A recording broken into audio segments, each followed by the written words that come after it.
Sunanori. Huh? Sunanori. And I'd appreciate it if you don't forget it, okay? I have always turned to the SaGa series when I needed a palate cleanser of JRPG norms and played by the book's narrative design. Each entry instills a sense of discovery and adventure that you can't seem to get anywhere else.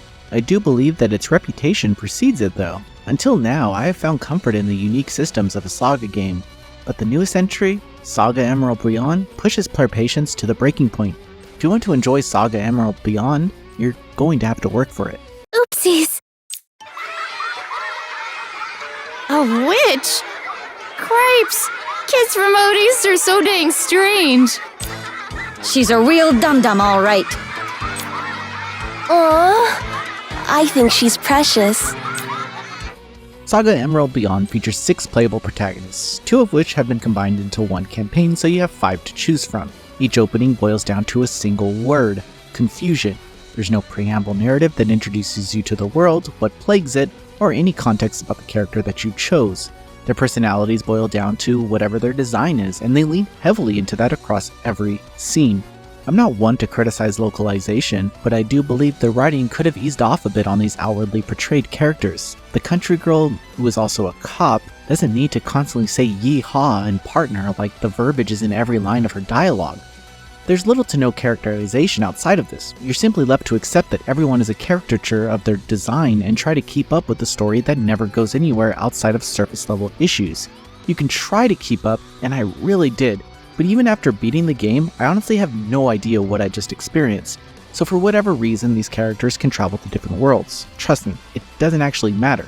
You see, the game isn't really about these characters as it is about the worlds that you visit. You'll likely continue playing if only to get through the haphazard nature of whatever campaign you chose. That said, it's really up to you to connect the dots and try your best to follow the events. There are 17 worlds to tackle, but you won't necessarily play through all of them. Further, depending on the order that you visit each world in, you can encounter similar scenarios even if you play as a different character. While I'll touch on various aspects of the shared campaigns, this review story discussion will just focus on Bonnie and Fermina's narrative. Playing as the dual protags was immediately messy when the campaign opened, as the 2 characters just happened to bump into each other when following a suspect. This leads them to a strange world where a dude accuses the president of something and then he gets eaten. Now they must collect these triangles to solve the case because it's the only lead that they have. When they return home, it's not really explained how they can travel between worlds now. They are enlisted into the police force and made partners to explore these worlds and collect more triangle pieces. You have a few choices as to which world to travel to. Still, no matter which you choose, expect to solve some insane problem that the inhabitants have, like whether that requires you to collect an item, fight a monster, defrost some citizens, or assist in a war. The possibilities are endless. But here's the problem. As a player, it's tough to actually care about any of these situations when the story doesn't do enough to provide context as to what the hell is going on. For example, in one world there are 4 nations that represent an element. When you arrive, they all dismiss you, but then you travel to each of the 4 locations and they'll ask for your help. I don't know why. However, none of the nations actually disclose to you why you should help them over the others, or what benefits it'll bring you. It's simply, will you help me? Yes or no. I don't know them, I don't know their cause, and lack the context to make these game-altering choices. This is the chaos of this particular SaGa game. It's all a blend of chance and choices. You'll never know the effect of your options because you'll never be given the proper amount of context needed to make these choices. Sure, one can argue that this makes the story more goofy, and it is. If you actually play through the game, you'll probably have some of the most insane JRPG stories to tell your friends, but you will likely find it difficult to stay invested for that long.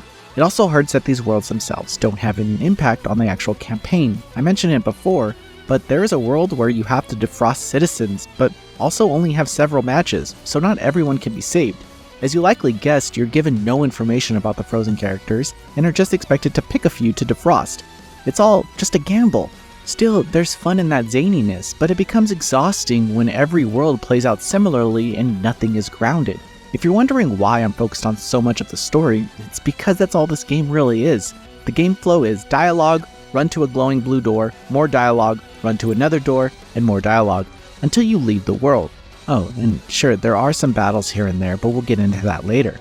You can also do things like trade items, but I would wait until Brighter Minds create guides on this system because it's pretty confusing and almost necessary. Trading items provide access to upgraded gear, but depending on what you offer, there's a chance you'll receive low traded offers, so it's best to test with low quantities. The in-game is voice acted, but after the first 10 minutes I switched to the Japanese voiceover, which downplays the exaggerated character personalities from the English dub that leans even more heavily into it. However, I believe that the Steam release is the only platform with the dual option at this time.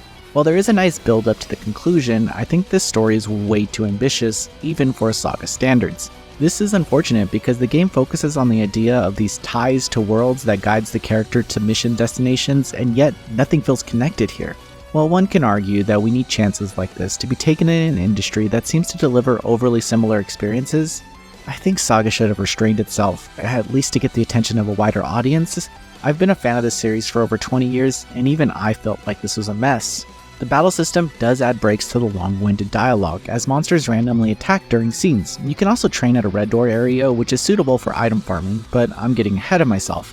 Combat boils down to timeline manipulation. You have a pool of action points that grow each turn, which allows you to command units and choose abilities. Depending on the weapons that you have equipped, you are expected to connect units on a timeline to create combos that can lead to follow-up attacks.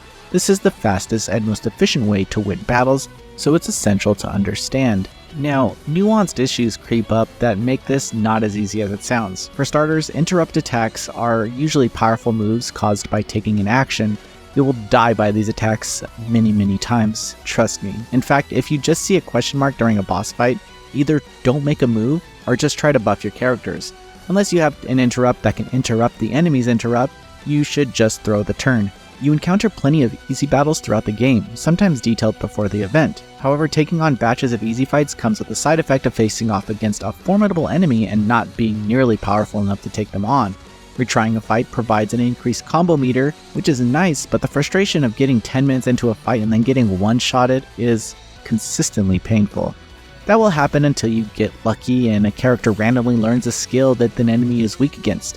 Further, you're allowed follow-up attacks as you raise your combo percentage, however you'll eventually need to dip your toes into magic attacks, which comes with multiple rounds of casting. Most of the time, the caster is dead, or the battle is over by the time the magic is ready. And yes, you eventually learn that you should probably taunt the enemies using a defense-heavy party member and then cast, but using the same strategy over and over also weighs on the action. Alternatively, the joys of the SaGa battle system are still present. The victory of completing tough battle trials of Miss S, or getting through a challenging boss fight with one unit left. The high strategy needed to get through challenging encounters are awesome displays of JRPG combat design that force players out of their comfort zone to push their understanding of battle strategy.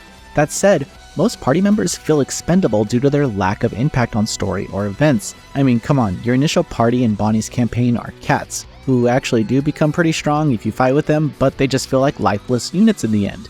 When it comes to the graphics, I kinda like the character designs. They're bold and striking, causing you to take a second glance. The combat animations are also pretty fun, but I can see how players might feel fatigued reading through the various scenes with static illustrations of the characters on screen. The game is also clearly designed for mobile use with large UI boxes and specific screen sizes.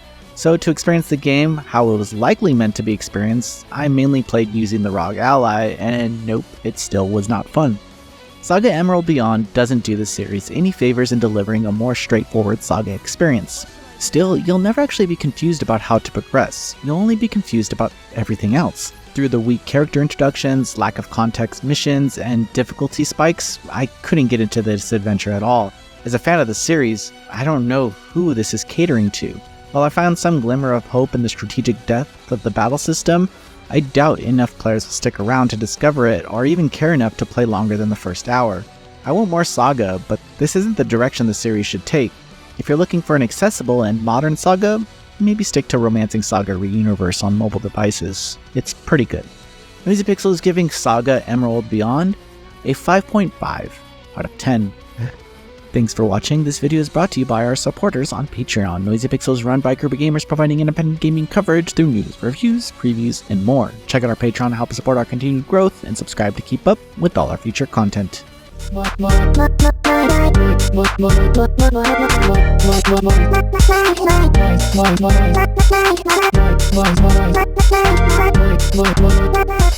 Noisy Pixel.